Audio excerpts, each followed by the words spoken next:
کون بنے گا کروڑپتی؟ جیسے ایک پروگرام ہوتا تھا، بہت مشہور پروگرام، انڈیا سے شروع ہوا، پھر پاکستان آیا، پھر ترکی میں شروع ہوا. تو اسی طرح آج کل جو بہت اہم ڈسکشن ہے وہ یہ ہے کہ کون بنے گا جو وقتی وزیر اعظم. ظاہر ہے یہ وزیر اعظم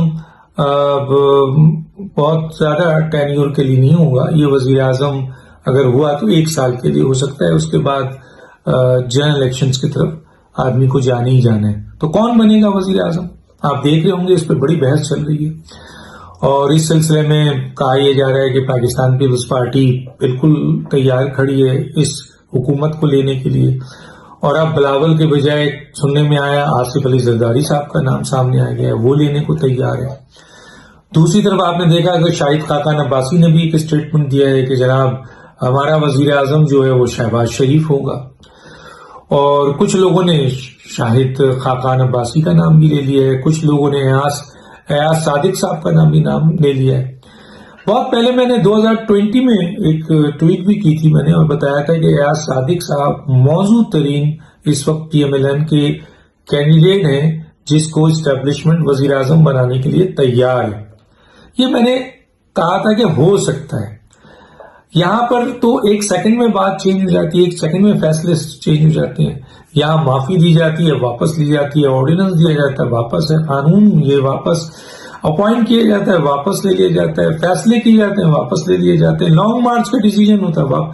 تو کچھ ناقدین نے کہا کہ ڈاکٹر صاحب آپ نے 2020 میں ایاز صادق کو کہا تھا، کہ بالکل کہا تھا بھائی، اس لیے کہا تھا کہ اس وقت کا گراؤنڈ یہ تھا کہ 2020 میں بھی یہ بات ڈسکس ہوئی تھی کہ ایک نیشنل گورنمنٹ بنایا جائے، people's P M L N کا ایک نمائندہ ہم دے سکتے ہیں. اس زمانے میں شہباز شریف صاحب باہر نہیں تھے. شاہد خاقان عباسی سے اسٹیبلشمنٹ خوش نہ کل تھی نہ آج، جو مجھے جتنی اطلاعات ہے. باقی کوئی بات ہو جائے، طے ہو جائے، ڈیل ہو جائے، کوئی مسئلہ ہو جائے، شاہد خاقان وزیر اعظم بن سکتے ہیں. لیکن اس وقت ان کے لیے سب سے آسان جو وہ تھا پی ایم ایل این کا کون سا کینڈیڈیٹ وزیر اعظم بن سکتا تھا، تو وہ ایاز صادق صاحب تھے. یہاں آج آپ کی بڑی اچھی مثلا آپ کی سے ہے اور آپ کو اہمیت دی جا رہی ہے، لیکن ہو سکتا ہے آپ کے ایک بیان کے بعد، آپ کی ایک ایکٹیویٹیز کے بعد، آپ کے ایک عمل کے بعد جو ہے وہ آپ ناپسندیدہ بھی ہو جائیں. ایسا بھی ہوتا ہے. تو یہ اس وقت کا فیصلہ تھا. اور آج بھی دیکھیے کچھ لوگ یہ کہہ رہے ہیں ایاز صادق صاحب نواز شریف سے ملنے کے لیے گئے ہوئے ہیں، اور آپ کے دیکھا ہوگا انہوں نے بھی ایک ڈیمانڈ کیا ہے جناب secretary general P M L N Hassan Iqbal نے کہ جی آپ کے موجودہ حکومت کا خاتمہ ہونا چاہیے، اور آپ کے اسمبلی کے اندر جو ہے وہ تبدیلی لائیں، عدم اعتماد لائیں اور نئی حکومت لانا چاہیے. تو کچھ شاہد خاقان عباسی کی بات کر رہے ہیں، کچھ شہباز شریف کی بات کر رہے ہیں، کچھ مریم نواز کی بات کر رہے ہیں. نواز شریف کی بھی کچھ لوگ بات کر رہے ہیں، لیکن نواز شریف کا کیس فوری طور پر وزیر اعظم بننے کا نہیں ہے. اور اس کی شاید وجوہات یہ ہے کہ ان کا کیس احتساب عدالت سے بھی کلیئر ہونا ہے، اپیل میں بھی کلیئر ہونا ہے، سپریم کورٹ میں جو تایات نائلی ہے اس میں بھی کلیئر ہونا ہے.